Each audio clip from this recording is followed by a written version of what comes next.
Vamos a comenzar el seminario El camino hacia la sabiduría del coleccionista. Supongo que todos conocéis a Peggy Guggenheim, ¿verdad? Es una mujer fascinante. Tiene un montón de libros sobre ella, pero bueno, supongo que si tenéis la ocasión os recomiendo que leáis la biografía. Ella es una gran coleccionista, fue una gran coleccionista y sobre todo filántropa que ayudó y apoyó a un montón de artistas y que en Venecia alberga su colección. Si habéis ido a Venecia, os recomiendo que hagáis la visita para visitar la colección de Peggy. Pero hay concretamente una frase que me ayuda un poco a hacer el hilo conductor sobre toda la charla que voy a hacer hoy, y es que ella dijo una vez: solo acepté los consejos de los mejores y los escuché, así me convertí en mi propia especialista. Y es que Peggy Guggenheim a lo largo de su vida contó con el apoyo de grandes artistas como asesores y consejeros, por ejemplo Duchamp, Mondrian, entre otros, y le fueron ayudando y aconsejando porque Peggy, aparte de ser coleccionista, llegó a tener una galería de arte en Nueva York, The Art of the Century.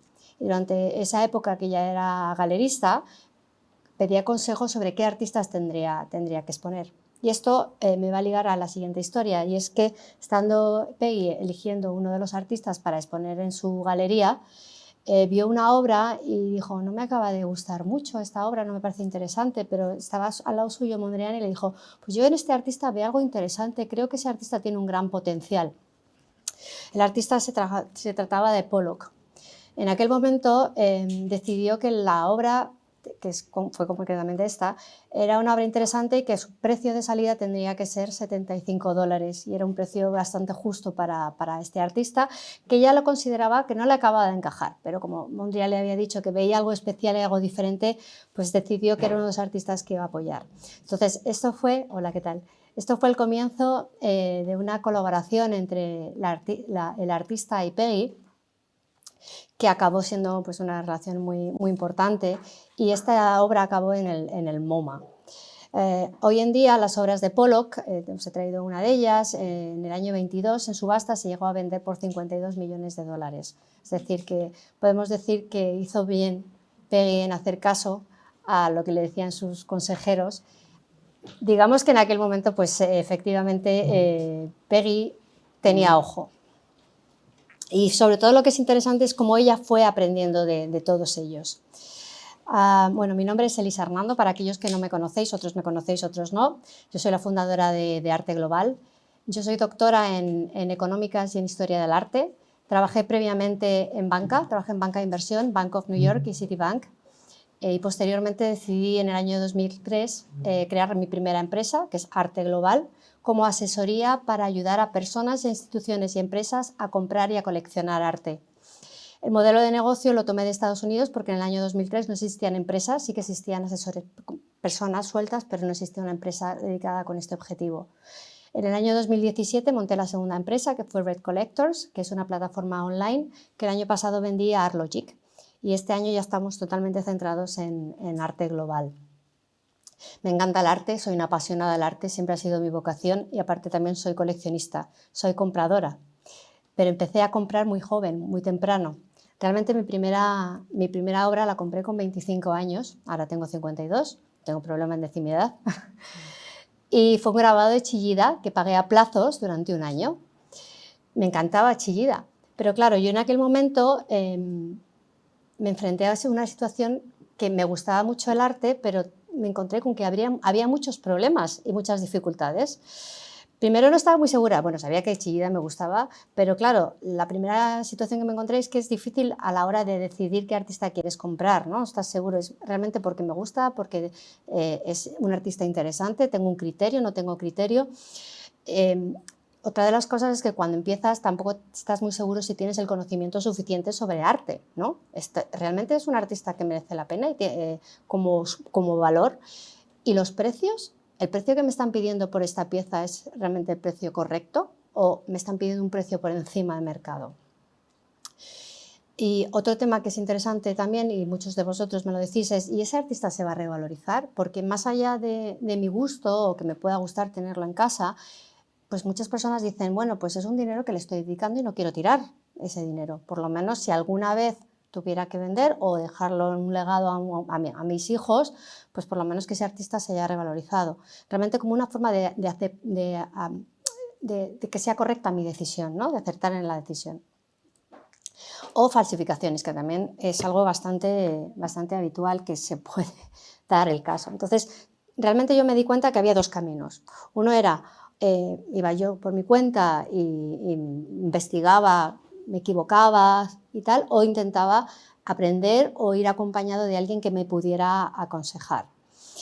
Que cuando yo tomé esa decisión de hacerlo por mi cuenta, pues al principio me di cuenta que se tardaba mucho, que era complicado y que al final tenía una serie de consecuencias a la hora de mi toma de decisiones. No era una decisión fluida y a veces tenía dudas. ¿Realmente habré hecho bien en comprar mi obra? ¿Qué tengo que hacer? Tengo que organizar el transporte, lo organiza la galería, qué tipo de documentación tengo que pedir y qué tipo de IVA me van a aplicar. Entonces, al final todo es muy complicado, ¿no? Entonces, en el mundo ideal del arte, la información tendría que ser fácil, tendría que ser comprensible y sobre todo transparente. Y lo más importante, que se adapte a mi presupuesto. Porque al final, si yo quiero comprar arte, yo tengo mi presupuesto determinado. Entonces, me interesa comprar obras que se adapten al presupuesto que yo tengo. Además, comprar arte no tiene que ser elitista, no tiene que ser solamente de pocas personas. Yo creo que al final acceder a tener una obra en casa y poder disfrutarla con tu familia, con tus amigos, es una gozada, ¿no? Es una experiencia única de aprendizaje. Entonces, por eso en el año 2003 decidí montar Arte Global.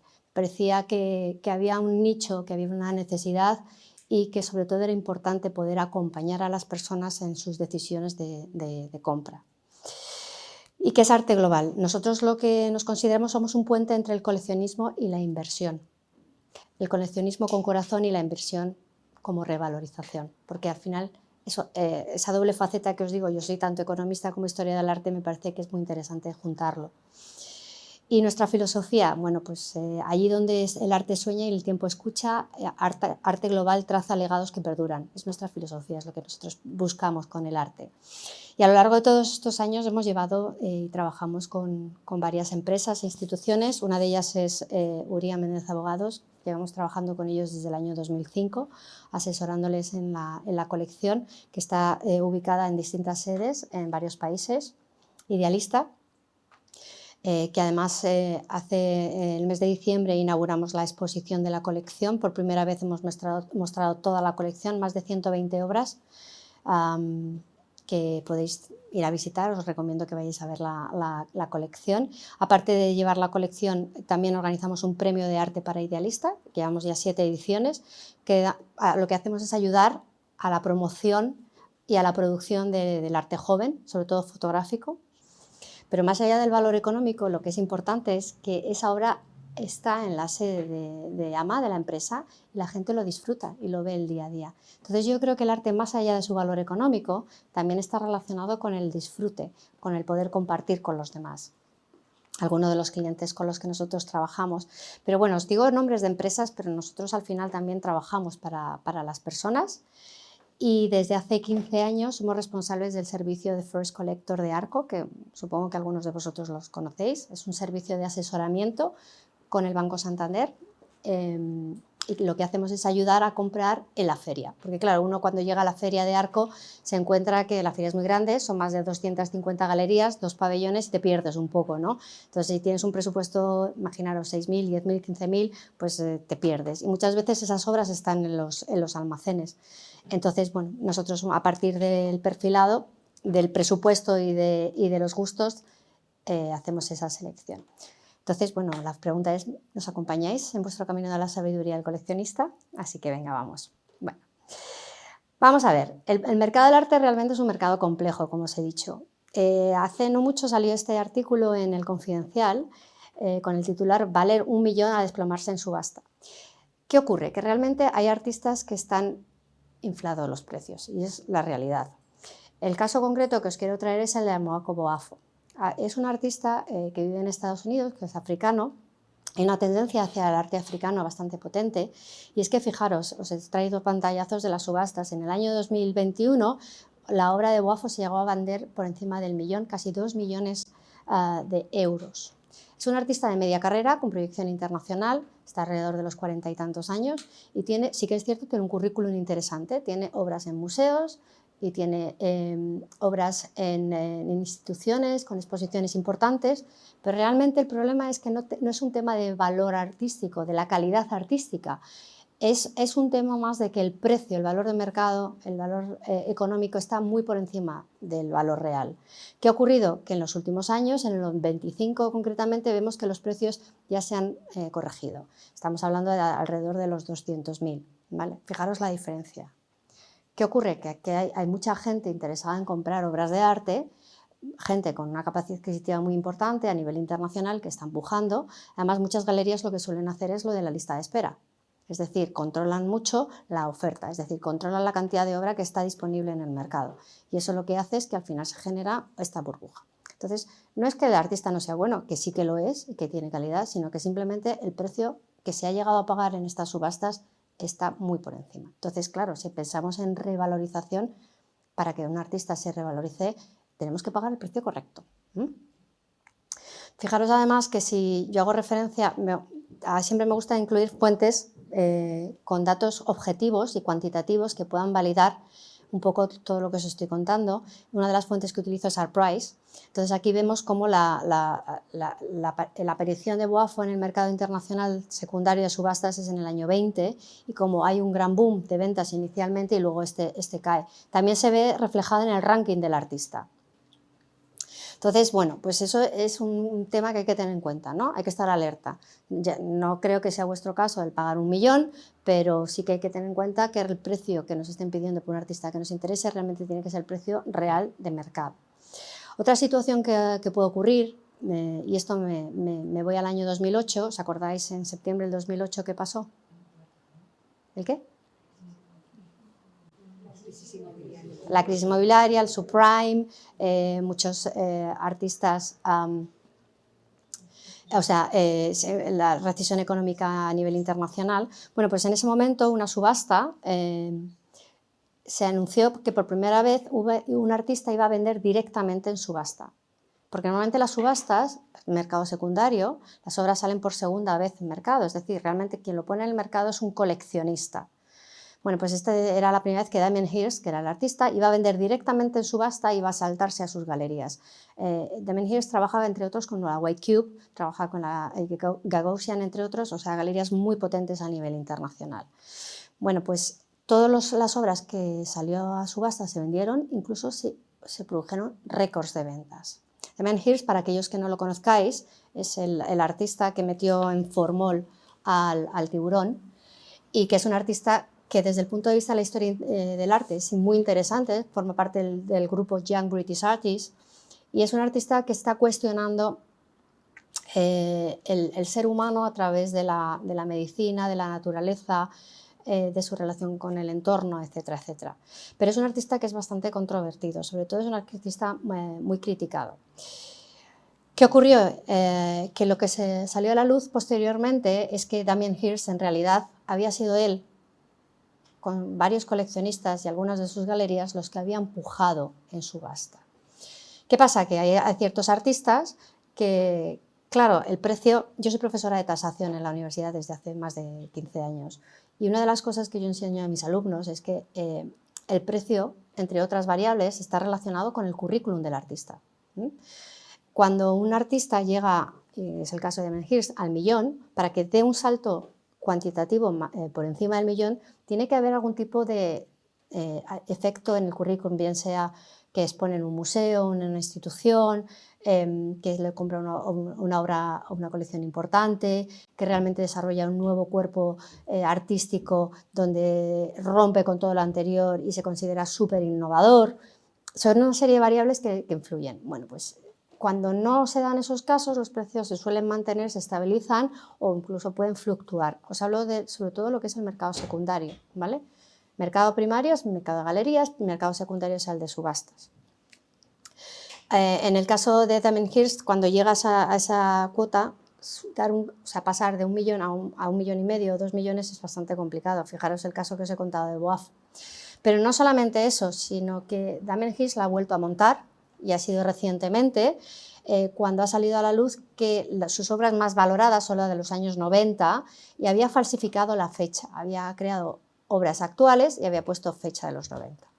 Si vamos a estos gráficos que os digo yo que a mí me parecen interesantes porque nos hablan de muchas cosas, que son el de Price, por ejemplo, vemos que si en el año 2000 hubiéramos invertido 100 euros en una obra de Damien Hirst, hoy tendrían un valor de 17. Fijaros la caída, es importante, ¿no? Insisto, esto es mercado secundario, subastas, nada que ver con el mercado primario, que es el de galerías. ¿Qué quiere decir esto? Que existe un riesgo, sobre todo cuando hay artistas que están especulando con sus precios. Pero a pesar de eso, es un artista muy importante y es un artista que tiene un valor artístico destacable dentro del mercado y dentro de la historia del arte. Lo que pasa es que volvemos a encontrarnos en una situación de especulación, que tenemos que ser conscientes de ellos. ¿Y todo por qué se produce? Pues muchas veces porque al final el mercado del arte, como os digo, yo llevo trabajando más de 20 años en el sector, tiene problemas, sobre todo problemas de falta de transparencia y por parte del comprador coleccionista muchas veces falta de conocimiento. Entonces, como comprador de arte inexperto, no sabemos, pues lo que os comentaba al principio, no sabemos si la obra que me gusta tiene recorrido o no, si se puede revalorizar, si el precio es correcto. En cambio, tendríamos el antagónico, que sería el coleccionista sabio, que sí que tiene ojo, que tiene un criterio, que tiene conocimiento, que compra en función de su gusto y su presupuesto, pero sin preocupación.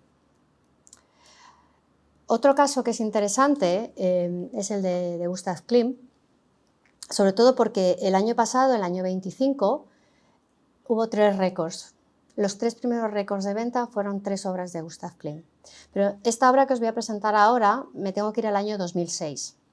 Adele Bosch fue comprada por Ronald Lauder, que es uno de los herederos de Estée Lauder, la marca de cosméticos, y en aquel momento, en el año 2006, pagó por esta obra 135 millones de dólares. Como todas estas noticias de récords de ventas, salió en todo el mundo. Todos los periódicos del mundo hablaban que Ronald Lauder había comprado esta obra, que había pagado muchísimo, 135 millones. Pero si queremos saber un poquito más sobre esta persona, este coleccionista, él tiene un museo en Nueva York, se llama la Neue Gallery, no sé si alguien ha ido, ¿sí? Vale, es una galería, o sea, es un museo pequeñito, especializado en arte europeo, final del 19, principio del 20, y resulta que él dijo que esta obra para él tenía que ser la Mona Lisa, como en el Louvre. Es tan importante esta obra que si veis aquí en esta foto chiquitita, en la calle, el cartel anunciando, utiliza la imagen de la obra. Y es tan importante que es la única obra que no te dejan fotografiar. Porque a la salida tienes la tienda de souvenirs donde te están vendiendo los pósters si te quieres llevar uno de la obra. Fijaros, esto es el New York Times, el titular de la compra, de la noticia. Estamos hablando, vuelvo a recordar, el año 2006. Bueno, pues esta es una de las obras que se ha vendido el año pasado, en el 25, y se ha pagado 236 millones de dólares. Es interesante porque realmente, como os he dicho, por un lado está lo que es el valor artístico de Klimt, que es un maestro dentro de la historia del arte, pero estos cambios o oscilaciones en los precios pueden deberse a muchas situaciones. Y ahora mismo, Klimt lo que le ha supuesto es que si yo en el año 2000 hubiera invertido 100 euros en una obra de Gustav Klimt, hoy tendría un valor casi de 330. Es muy interesante la evolución que está teniendo. Y ahora mismo, dados estos récords de ventas del año pasado, está en el ranking internacional en el número 1, que normalmente quien está en el número 1 suele ser Picasso o Warhol, entre otros. Entonces, un poco que veáis, y aparte que es un artista, que las ventas sobre todo son en Estados Unidos. Otra historia también, yo es que me encanta contar historias porque creo que es la mejor manera de entender muchos conceptos, es la de Picasso y los Gans. En este caso, los Gans son una pareja que en los años 40, ahí tenéis la imagen de ellos, una joven pareja que les encanta el arte. Él es un empresario de origen judío y descubren un artista que estaba exponiendo en Nueva York en aquel momento, que se llamaba Picasso, que se estaba dando a conocer a nivel internacional, y decidieron que querían comprar una obra de Picasso. Por esta obra pagaron $7.000, que era bastante dinero en los años 40, y también pagaron a plazos. O sea que lo de pagar a plazos es bastante común, ¿eh? Durante su vida vivieron en torno al arte, coleccionaban, compartían con su familia, con sus amigos, hacían fiestas y nunca vendieron una sola obra en vida. Es más, el señor Gans fue determinante para muchos museos, formó parte de varios consejos, boards se llaman, para la toma de decisiones de compras de arte. ¿Por qué decían que el señor Gans tenía ojo? Cuando fallecieron la pareja en los años 90, sus hijos decidieron sacar algunas de las obras de la colección a la venta y una de ellas fue El sueño, y se pagó 49 millones de dólares. Actualmente esta obra se ha vendido en 2 ocasiones más, estando su valor por encima de los 150 millones de dólares. Aquí vemos a Picasso también su evolución. Si hubiéramos invertido 100 euros en el año 2000, hoy tendrían un valor de 216. Bueno, me decís que es Picasso, pero yo también os puedo decir que, claro, en aquel momento Picasso era un artista que se estaba dando a conocer en Estados Unidos, estaba teniendo su proyección internacional, o sea que realmente fue una apuesta, no solo eso, sino que además los Gans querían comprar artistas de su generación, y eso hicieron, pero con ese ojo que podía identificar bien el valor. Bueno, ¿y cómo es el mercado del arte? Otra de las fuentes que suelo consultar es Art Economics, que es un informe que publica la Feria de Art Basel junto a UBS. En este caso vemos que el año pasado, bueno, siempre se publica con un año de retraso, con lo cual el 25 es del 24, con lo cual este año tiene que ser el año anterior, por eso los datos son un poco más desactualizados. Estamos hablando del volumen total de transacciones en mercado primario y secundario, por más de 57 billions, billions de dólares, de los cuales 64% es en galerías y el resto es en subastas. Y además, no solamente eso, el mercado internacional es sobre todo anglosajón, dominado por Estados Unidos y el Reino Unido, seguido de China. Hace 20 años China ni salía aquí.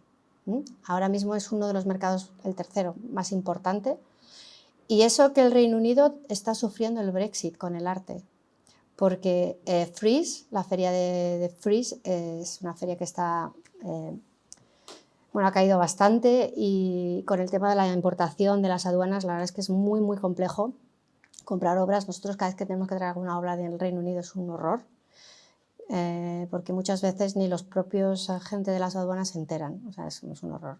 Y fijaros, España sale aquí, estamos el 1%.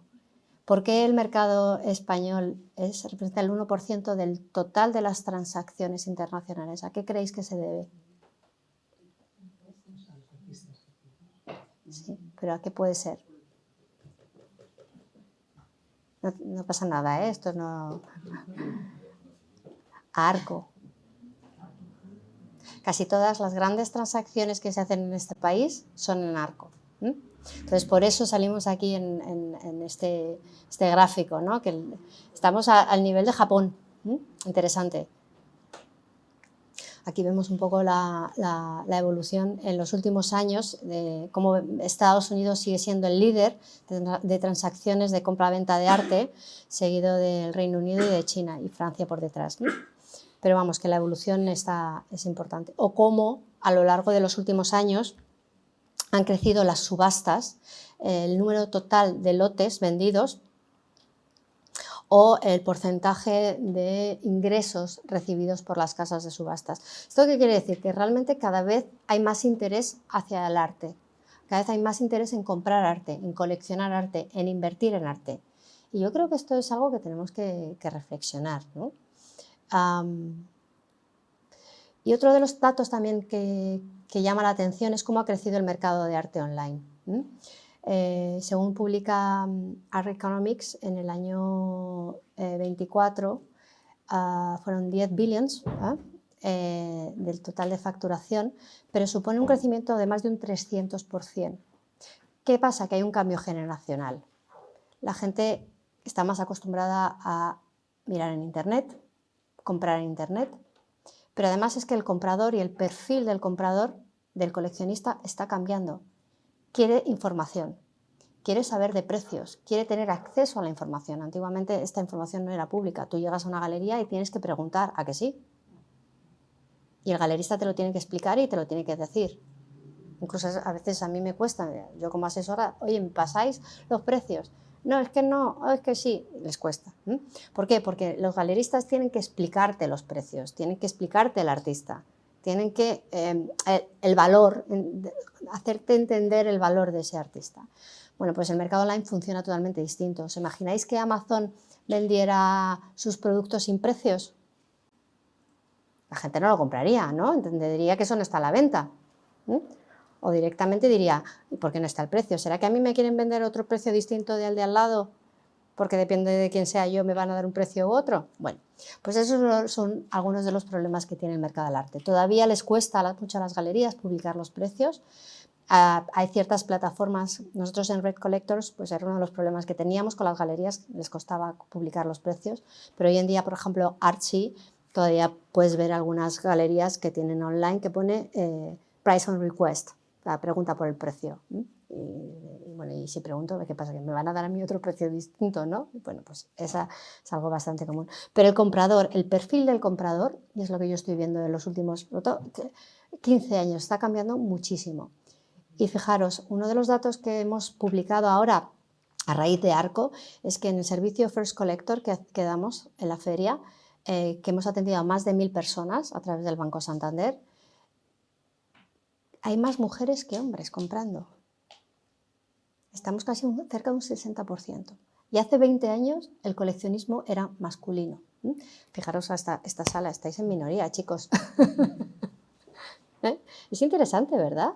Pero es que en los 90, en España, el coleccionista era hombre, era sobre todo hombre. Entonces, bueno, hay un cambio en la tipología del comprador, la forma de comprar, las motivaciones de compra, que es bastante llamativo. Bueno, y aquí como yo soy economista, lo siento mucho, tengo que poner este gráfico que a mí siempre me parece súper interesante. Y es que si comparamos el índice de Art Price, como os he dicho, que es el mercado secundario, que tiene los 100 artistas que venden en subastas frente al SP500, las 500 empresas que cotizan en bolsa en Estados Unidos, vemos que el comportamiento del arte está por encima de la bolsa. Es decir, que si hubiéramos invertido 100 euros en arte, tendrían un valor de 709 frente a 260. Insisto, son los top 100 artistas, o sea que ahí tenemos a Klim, a Warhol, a Picasso, pero en el otro lado tenemos a Apple, a Google, entonces, bueno, entonces es interesante. ¿Y podemos hablar de valor refugio o no, de arte?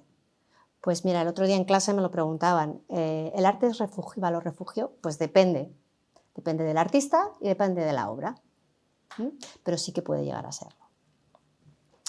El año pasado, como os digo, las top 10 obras más importantes vendidas, las 3 primeras, como veis, Gustav Klimt, Van Gogh, Rothko, Frida Kahlo, pero bueno, me parece interesante porque por primera vez una mujer también, como artista, entra en estos top 10 y fue la obra de Frida Kahlo, del sueño, vendido en 54 millones de dólares en Sotheby's.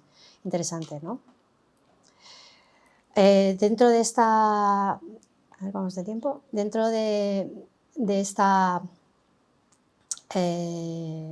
top 100 o top 10 de artistas más vendidos, el más importante que se ha vendido a día de hoy fue la de Leonardo da Vinci, Salvatore Mundi, que se pagaron 450 millones de dólares, que fue para Qatar. Es interesante cómo en Medio Oriente se están posicionando como un hub, quieren posicionarse como un hub importante en el arte. Hace unas semanas se inauguraba, a aquellos que no sé si sabéis, yo os lo cuento porque a lo mejor hay gente que no lo sabe, Art Basel es la feria más importante del mundo y en el año 2000 abrió su sede en Miami, siguió varios años más tarde en Hong Kong y recientemente acaba de abrir una nueva sede en Qatar. Entonces, por primera vez, Basel tiene una sede en Qatar y esta obra fue comprada por la familia qatarí. Entonces, en Medio Oriente se están posicionando para ser un punto importante desde el punto de vista del arte y la cultura, compitiendo con Abu Dhabi, que resulta que Basel tiene como competencia a Frieze, que es la feria de Londres, que también está en Los Ángeles y en Seúl.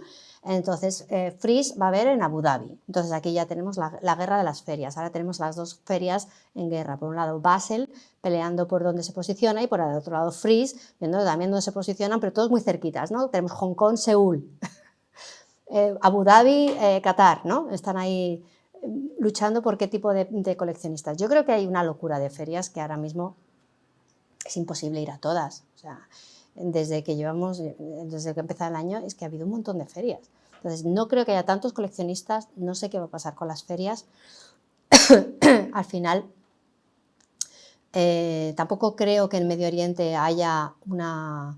Yo no he ido porque es que prefiero ver a ver qué pasa, ¿no? Sí que he ido varias veces a la feria de Dubái, que lleva ya muchos años, lleva por lo menos 10, 15 años funcionando y funciona bien.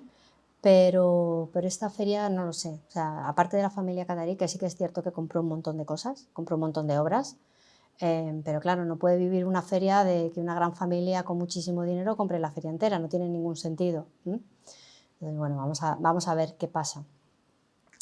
Y otro de los récords que también es muy interesante es Andy Warhol. Andy Warhol es una locura lo que ocurre con Andy Warhol. Es absolutamente una locura. Sobre todo las Marilyn. No sé qué pasa con las Marilyn, que es una locura. Bueno, y sobre todo, fijaros este remate, 195 millones de dólares. Tiene otras series, porque como sabéis Warhol trabaja por series de retratos femeninos, también muy interesantes, pero bueno, la que se lleva la palma sin lugar a dudas es Marilyn. Vale. Cuando me preguntan cuáles serían las claves o los consejos que yo doy como asesora para comprar, para mí lo más importante, y os digo, al final yo soy coleccionista también, comprar arte que te guste, porque al final el arte lo tienes en tu casa, lo tienes en las paredes, lo compartes con tu familia y es maravilloso. O sea, el arte te levantas, es como el amor. Imaginaros que os canséis de vuestra pareja, pues no, te tiene que gustar todos los días, ¿no? Siempre tiene que haber algo maravilloso, pues con el arte igual. Cada vez que llegas a casa tienes que decir, wow, qué obra más bonita, cómo me gusta, ¿no? Otra de las facetas que también es muy interesante a la hora de comprar es aprender. Aprendemos mucho de los artistas son maravillosos. A mí lo que me gusta de los artistas es que te abren la mente, te hacen ver el mundo de otra manera, te hacen ver el mundo a través de sus ojos.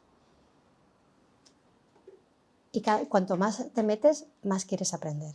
Y yo que llevo ya muchos años, llevo más de 20 años, todavía a día de hoy sigo aprendiendo cosas nuevas todos los días. Al final mi trabajo del día a día es el arte. Y sobre todo cada día veo algo que me interesa. O sea, es que es maravilloso. Tengo que decir que soy súper afortunada porque en mi trabajo no me aburro nunca. Siempre hay algo que me sorprende.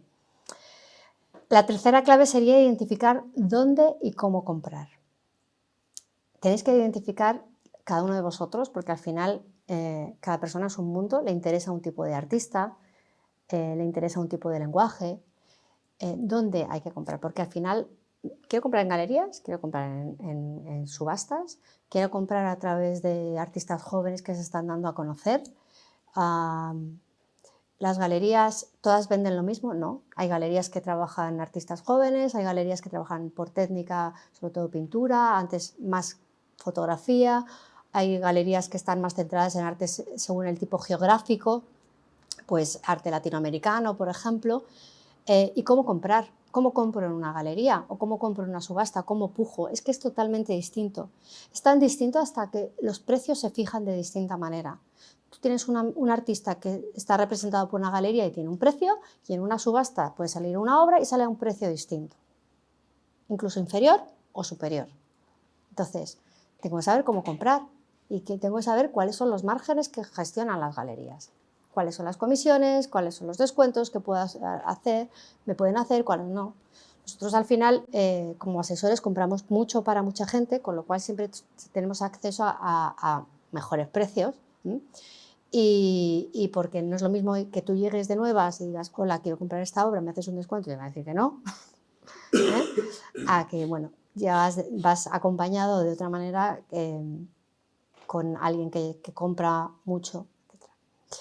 La cuarta clave, que es importante, es que el buen arte se revaloriza, y lo hemos estado viendo. Os he enseñado los gráficos, los datos. Revalorizarse no porque queramos vender, porque es que yo no he vendido nunca ninguna obra, imaginaros. Pero yo sí que estoy haciendo un patrimonio para mi hijo. Es más, hasta le estoy involucrando para que compre, me ayuda a tomar decisiones. Y al final yo creo que es un patrimonio que le dejas. Por ejemplo, en Idealista, el otro día, Jesús Encinar, el CEO, en la charla de presentación de la exposición de la colección, decía, nosotros en Idealista no tenemos nada en el balance, no tenemos activos, no tenemos nada. Lo único que tenemos son obras de arte. No tenemos inmuebles, no tenemos nada, solo obras de arte. Para ellos, para la empresa, para Idealista, el arte es su patrimonio, su valor. Disfrutar del arte en familia y con amigos. Yo creo que es maravilloso irse a ver exposiciones, a ver ferias, comprar con tu pareja, comprar con tu hijo, tu hija. No tener miedo a equivocarte. No pasa nada porque nos equivoquemos. Yo me he equivocado. Yo me he podido equivocar, he comprado algo y ya luego después veo que no me interesa. No pasa nada. Cataloga y ordena. ¿Y por qué? Porque es súper importante. No sabéis la cantidad de casos que nos llegan de gente que ha heredado obras de arte de su familia, no tienen certificados, las obras no saben la factura, luego viene el pagar los impuestos. Es un follón. Y es muy fácil. Si con un Excel se puede llevar una catalogación, pin, pin, pin, y vas archivando todas tus facturas, todos tus certificados. Es que no sabes lo importante que es. Y luego ya si quieres ser más pro, hay plataformas, la que nosotros vendimos, Red Collector, ArtLogic, que tiene un software fantástico. Tenéis varias empresas que hacen esto y es una manera de llevar un orden. Porque si lo vais a dejar a la familia, a los herederos, tenéis que dejarles la herencia bien ordenada. Y bueno, no puedo irme sin deciros, recurre a un asesor, que para eso estamos nosotros, que si tenéis dudas, nosotros os acompañamos, os ayudamos, nos adaptamos a vuestros gustos y a vuestro presupuesto, que es lo más importante, y resolvemos muchas dudas en el proceso y sobre todo se aprende, ¿verdad? Se aprende mucho. Porque al final lo que vemos es que el mercado tiene estos problemas, falta de transparencia, los precios no son siempre públicos, falsificaciones, modas y movimientos especulativos. ¿Cómo vamos de tiempo? Para acabar, 5 minutos. Bueno, entonces, antes de hacer la pausa, os voy a presentar lo que nosotros tenemos en el club. Hay algunas personas que están aquí en esta sala que forman parte del club Arte Global. Entonces, nosotros en el Club de Arte Global lo creamos hace poco, hace unos años, porque mucha gente nos pedía que les ayudáramos a comprar, muchos particulares. Entonces, desde el club lo que hacemos es organizar eventos de este tipo, eventos presenciales, eventos online, asesoramos también viajes, vamos a ferias a nivel internacional, a nivel nacional, en Madrid, pero por supuesto fuera de Madrid. Tenemos una academia online a través de clases de masterclasses, asesorías grupales, ventas privadas, acceso a obras antes que nadie, ediciones pues por si tenéis que hacer algún regalo y una newsletter. Entonces, este es nuestro club. Tenemos 3 planes que si luego a alguien le interesa se lo puedo contar, dependiendo sobre todo de en qué punto estéis y qué necesitáis, ¿no? Desde el starter hasta ya más avanzado. Antes de terminar, quiero compartir algo importante. Muchas personas descubren el mercado del arte en seminarios como este, pero después se encuentran con el mismo problema. Siguen tomando decisiones solos. Y el mercado del arte no es especialmente transparente. Por eso creamos el Círculo Arte Global. Un entorno donde aprender a coleccionar se convierte en algo mucho más profundo. Coleccionar con criterio, no con impulso. Porque el arte puede ser emoción, pero también debe ser estrategia. Dentro del círculo trabajamos en 3 cosas que cambian completamente la forma de coleccionar arte. Primero, criterio. Aprender a interpretar el mercado y entender cómo se construye el valor de los artistas. Segundo, acceso. Oportunidades seleccionadas y contacto directo con el ecosistema real del mercado internacional. Tercero, acompañamiento. Un entorno donde contrastar decisiones y desarrollar tu propio criterio como coleccionista. La mayoría de los miembros empiezan en el nivel starter, cuyo precio habitual son 95 € al mes o 1.000 € al año. Pero por haber asistido a este seminario hemos abierto una condición preferente durante solo 48 horas. Esto te permitirá acceder a 60 € al mes o 720 al año. Antes de entrar hay un paso importante. Debemos realizar una llamada de descubrimiento. No es una llamada comercial, es una conversación estratégica para saber en qué punto estás como coleccionista y cómo puedes seguir desarrollando tu criterio. Si esto tiene sentido para ti, podrás incorporarte al club. Aquí puedes reservar la reserva haciendo clic en el enlace de abajo. Nos vemos pronto.